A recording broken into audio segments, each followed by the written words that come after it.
Hi and welcome. This is my June review for Scorpio Sun sign and Scorpio rising. We start this month with a look at the Black Moon Lilith because she's going to be very important during this month, and she's just recently changed her sign. Now she's in Cancer. Now the shadow she casts while she's in Cancer is that of abandonment. So there is a fear of abandonment that comes with this whole year. And the idea is to build ourselves up so we can be less dependent on people and be more independent ourselves. Now the other thing about the Black Moon is it's now in your 9th house. So this brings a disconnection with the higher self quite often that needs to be reignited. So there's definitely a more of a spiritual side to this. There needs to be a spiritual connection that's gained throughout this year so that you can feel at one with yourself and whole again. Now we have two aspects starting the month on the 1st of June. One is a square from Mars to the Black Moon, and the other is a sextile from Venus. Now the square from Mars will produce irritation and frustration if you're not careful. It will be bringing up emotions and fears that will come to the surface, and you'll need to look at those. But with the positive aspect from Venus, this is a good time to realign yourself with the shadow side, and to also to put yourself in the right position for going forward. On the 3rd we have Mercury going station direct. Mercury's been retrograde for 3 weeks in your 7th house, and now it's time to address any issues that came up during those 3 weeks, or any things that weren't discussed, because quite often when Mercury's retrograde people will not discuss things. So now it's time to bring things out in the open, discuss them with your within your relationships, and make sure that things are all good going forward. Now there are two aspects to help. One is a square from Saturn. This is good for organising, for working within a structured organisation, and for also getting things done on a practical level together. Now the other aspect is a bit more tricky because it's a sextile from Neptune, so this can lead you to have rose-coloured spectacles on when you look at your relationship. So just make sure you take those off and use the practical side of Saturn to analyse things. Then on the 4th, Saturn actually goes station retrograde itself.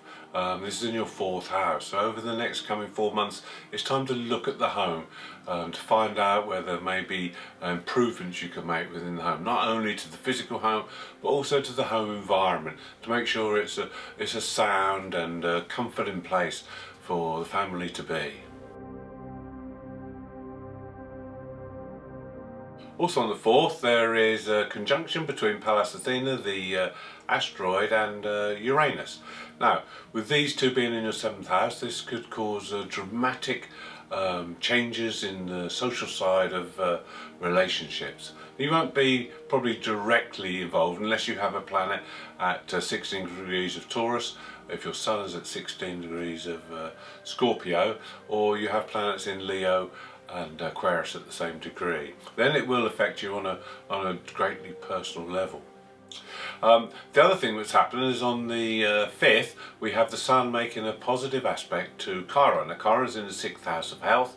Chiron is the healing planet, so this is a good time to engage in any kind of healing practice that will help you with your body regarding your maybe diet, exercise, those kind of routines. It's a good time to look at those. Now the Sun being in the 8th, it's the house of the healer, and it's the house of Scorpio, so this is a great time to engage in anything like that, not only physically but also mentally and emotionally as well. On the 9th of June we have Mercury making a positive aspect to Pluto, your ruler, who's in the 3rd house. So this is a great time to dig for information. If there's things you want to know about things that are going on at the moment, this is a time to dig and dig deep, and you'll find out what you need to propel yourself forward. Then on the 11th we have maybe some surprises in store for you, because Venus makes a conjunction with Uranus. This is always adding a sparkle to life, and this is in your 7th house of relationship, so there could be someone who just suddenly pops up out of the blue. It could be a friend, it could be a new lover, it could be anybody. But this is going to cause some excitement. And the other thing, if you are in a relationship and it's got a little bit stale, a little bit staid, then it's a good time to inject some energy into it and maybe do something, maybe make a surprise or something with your partner, so that you can up the ante a bit and have some exciting times. On the 14th we have our full moon. Now the full moon's in Sagittarius, so this is your second house. The full moon in Sagittarius is about having some fun and enjoying the freedom that you desire. But there's a little bit of contradiction, because the second house is more about values and it's about your possessions and your finances, and maybe that you want to have some fun, but it's going to cost money obviously, so there's a balancing act to be done here. Now the full moon is also within the second house, about sharing. It's about giving and taking and getting it in balance. And there's been a lot of emphasis on the 8th house and shared resources, but now it's time to get your own finances in order and get things straightened out, ready for the new moon at the end of the month. And then with Sagittarius, it's a fantastic time to look at things from a different point of view. Sagittarius is freedom loving. It's also the philosophical side of things. So look at things in a more philosophical way, and maybe look at things in a more spiritual way, and this will help you to get a better picture.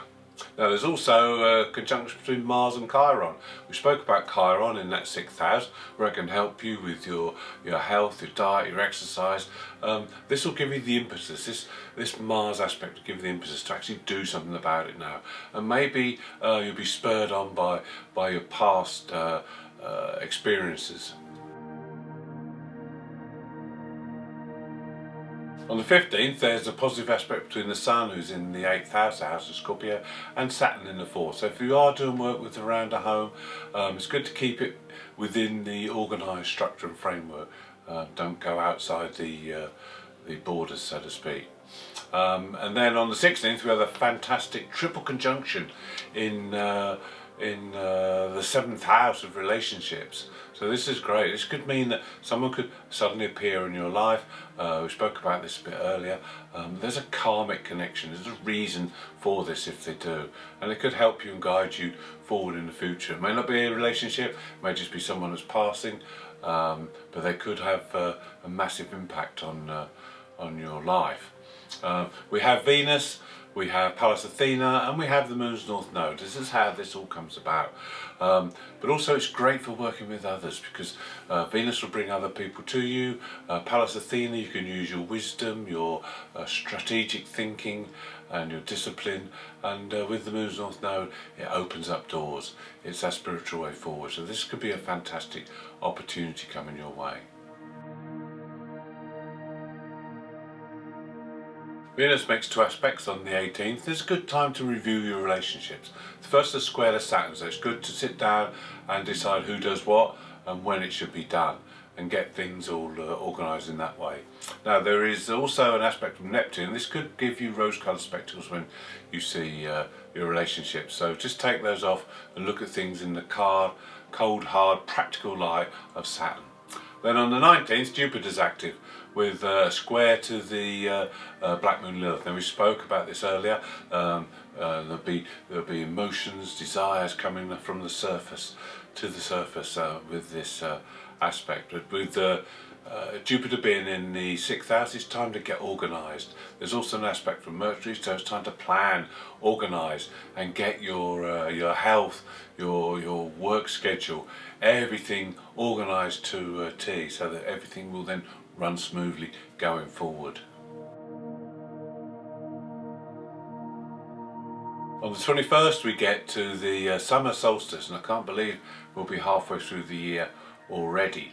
This is the highest point the sun gets, and it's also marks the start of summer, the end of spring, and the sun moves into Cancer.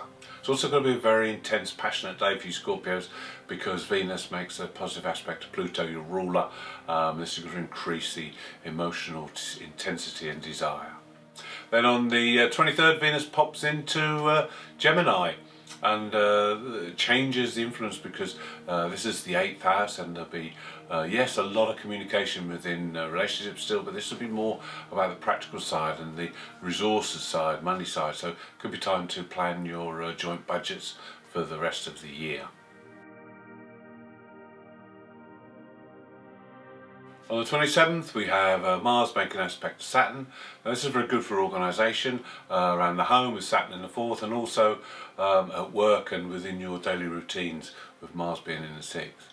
Then we also have Mercury making an aspect to Chiron on this day. So here we are able to talk about our problems and our issues quite openly, quite freely, and you may be drawn to people that can probably talk to you and also share what they've learned as well. And it could be that you've both been in the same boat at some point, so it's good to talk about things there.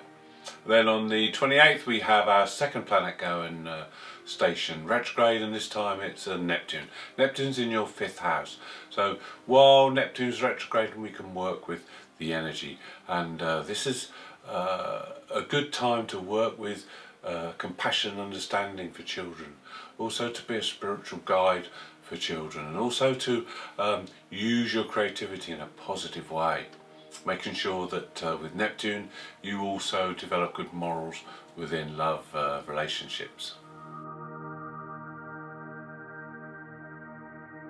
Jupiter makes 2 aspects on the 28th, and one is to the Sun and the other one is to Venus. So these are fantastic aspects. Sun now in your 9th house, and Jupiter is the ruler of the 9th house. So this is a fantastic mutual aspect here that can give you great benefit. Now with the 9th house is again good for developing your philosophical side, your spiritual side. This is a very good time also for planning adventure and doing things that maybe are outside your comfort zone, so maybe just push the boundaries a little bit. And with Venus as well, this is great for relationships. It's great for getting along with people in all walks of life. This is great for just about any kind of relationship, and it could be beneficial if these relationships are work-wise as well. The new moon on the 29th is also in your 9th house, so there's a lot of emphasis on this 9th house. The 9th house is the house where we evolve and grow, so this is a fantastic time for evolution for you Scorpios. Now with the Cancer new moon, it's a fellow water sign, so this is good for your intuition, this is good for your spiritual side as well. This is quite a spiritual month for you. You need to learn a lot about yourself during this month, and how you can attune yourself better with your higher version, so to speak. Now with this new moon, it's also a triple conjunction, because we have obviously the Sun and Moon together in a conjunction that creates the new moon, but we also have the Black Moon Lilith in the same conjunction as well. Now we spoke earlier about the Black Moon Lilith. When the Sun conjuncts the Black Moon Lilith each year, and it is once a year, there is a mini rebirth. It's not as traumatic and as transformation as the Pluto. You know very well, being a Scorpio, this is more of a mini rebirth, a mini transformation. But there again, it's still a transformation. Now, when the Sun hits that Black Moon Lilith, a new part of you is born, a new you is born. But also, the Sun shines a light on the Black Moon that exposes everything. So there's nothing to, no place to hide, nothing will be spared. So this allows you to see how far you've come so far. What you've been doing over the last year, has it worked? Has it brought you any further? Have you evolved through what's happened? If not, you've got a bit more work to do, because the Sun will highlight and show every little thing that you need to change, every little thing you need to work on over the next year. Now also with this new moon in the 9th house, it's good for looking at things that are outside your normal remit, looking at maybe different cultures, different lands, different beliefs, and incorporating the best bits of these into your own belief system. This is an ideal time to look at your belief system and see what's outdated, what's outmoded, and then start to rebuild a new belief system that you can live by going forward into the future. Thank you for watching. I really hope you've enjoyed this June review and that you'll tune in next time. And if you'd like to leave a message, I'd love to hear from you.